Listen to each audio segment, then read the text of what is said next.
controle, a disciplina sexual, o controle das suas energias genésicas, porque nada se perde em natureza. O organismo é um laboratório.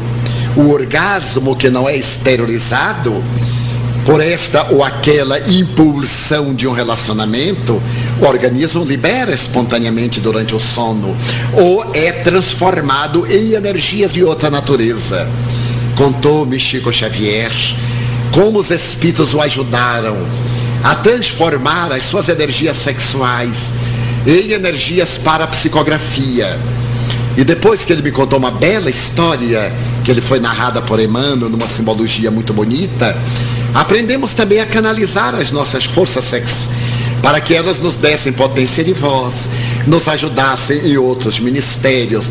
E o Dr. Jorge André dos Santos, baiano naturalmente, escreve um livro admirável, que ele intitula Forças Sexuais da Alma, em que há uma canalização muito boa, porque as glândulas endócrinas são fundamentais à nossa vida orgânica, psicológica, psíquica. E essas energias bem canalizadas, que os esoteristas costumam chamar só erguer o Kundalini, a serpente, elevar a potencialidade para a cerebração, a fim de vitalizar, é um exercício mental que poderemos fazer através da meditação. Não me refiro à meditação transcendental, da reflexão, da disciplina pelo pensamento, porque os nossos órgãos sexuais atendem apelos da nossa vida mental. E quando eles, por acaso, se manifestam extemporaneamente, nós estamos sob distúrbios de comportamento. As forças sexuais são muito importantes para o exercício da mediunidade. E elas podem gastar-se sem qualquer prejuízo. Quando as pessoas têm uma vida sexual que não é saudável, e eu me refiro que um casal, parceiros que vivem com dignidade, vivem castidade. Porque não é o intercurso sexual que desgasta as glândulas. É a mente viciada que lança toxinas nas glândulas sexuais. Porque existem também os hormônios da ternura, o orgasmo do amor psíquico, o êxtase. Estabelece alguns que nos êxtases de Santa Teresa, de São Francisco e de outros, o organismo tinha descargas de orgasmo, como é natural. O organismo ainda é animal, é instinto. No momento da elevação e do êxtase, o corpo reagia conforme a sua finalidade, de uma glândula de secreção externa. Então nós poderemos canalizar essas energias com resultados muito saudáveis, através da nossa vitalidade. Há uma imagem de Buda que às vezes eu uso. Ele diz: se nós pegarmos uma vela, acendermos o pavio em uma sala fechada, o combustível que mantém a chama demorará, digamos, 8 horas. Se nós abrirmos uma janela que canalize vento, o combustível suportará talvez 4 horas. Se nós acendermos a vela nos dois extremos, o combustível não irá 2 horas. É que vale dizer, quando nós gastamos o combustível com energia, nós multiplicamos o tempo de uso. Quando nós o consumimos demasiadamente, nós desperdiçamos a energia e naturalmente se acaba sem que tenhamos uma ideia de tempo e de espaço. Daí os médiuns que exercem saudavelmente a mediunidade devem ter equilíbrio, disciplina, educação sexual, como devem ter educação moral no sentido genésico, no sentido geral, porque não adianta controlar o aparelho genésico e falar da vida alheia, e ter ódio, guardar ressentimento. Conheço pessoas muito bem educadas sexualmente, mas portadoras de um ressentimento terrível, de uma inveja impiedosa, e que adoram crucificar o próximo e dizer: eu vivo em pureza da alma, que também isso é um conflito psicológico. Professor, há algum tempo atrás a gente começou a ouvir sobre aparições de imagens de Nossa Senhora em vidros no Brasil todo. Isso virou um fenômeno. Você acha que o povo está carente? E se ele é portador de mediunidade, ainda mais, transformará as suas energias sexuais em potências energéticas para o desempenho da mediunidade ou da arte. Eu, Miguel Ângelo, é um Leonardo da Vinci, é um Beethoven, é um Keats, qualquer um, é um grande filósofo, um Kant. Podemos canalizar as energias, o que não devemos é bloqueá-las, implodi-las, mas canalizá-las. O organismo é um laboratório comandado pela mente. Se a mente canaliza energia, vem o desgaste. E quando por acaso elas ainda se apresentam com alta potência, nos sonos e nos sonhos, são eliminadas nos denominados sonhos freudianos. Então a questão está toda dentro das forças morais do indivíduo, que deve naturalmente evitar reincidir nos gravames dos quais procede, não piorando a sua situação. É possível manter o comportamento do padrão moral elevado quando o psiquismo sexual não condiz com a anatomia corporal e a sublimação do desejo corporal? Não traria o desequilíbrio emocional também? Depende das resistências morais. Eu sou solteiro, sem nenhum conflito, porque disciplinei a mente desde cedo. Criei hábitos, preencho os vazios existenciais com outras motivações. A problemática não é do sexo em si mesmo como departamento orgânico, é da mente. A mente que veio viciada do além tem sede e não se incomoda em que vasilhame vai sorver a água, quer dessedentar-se.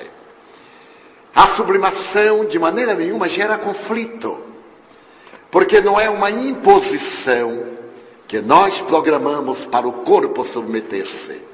Como o próprio nome diz, é uma transformação de tendências.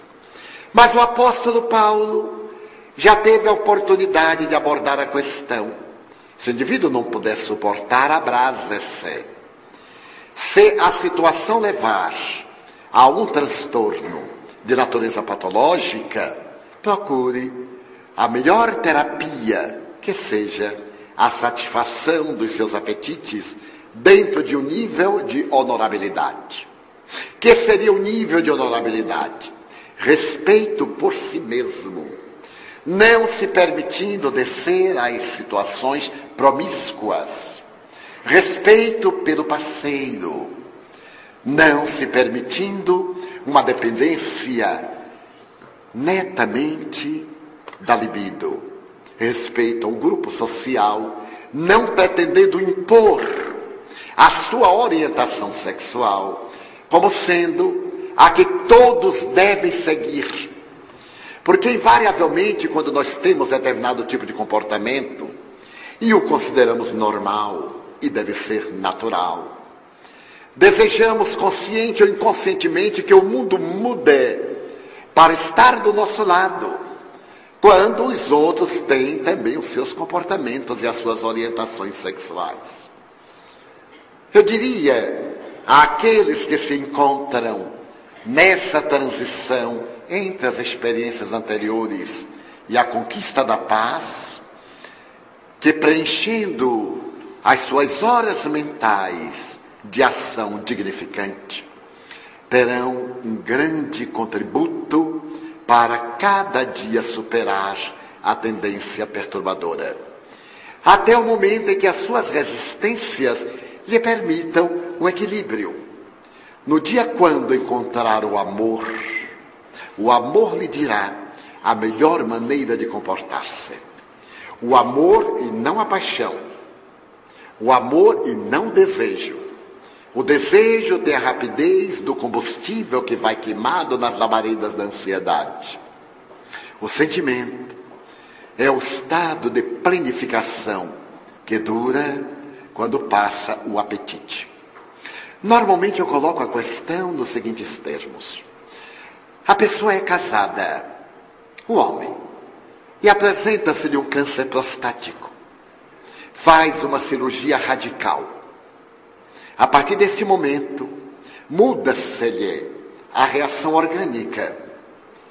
como estava ele exercitado na função sexual do intercurso, e agora esse intercurso, por razões ponderáveis dos hormônios, já não pode acontecer.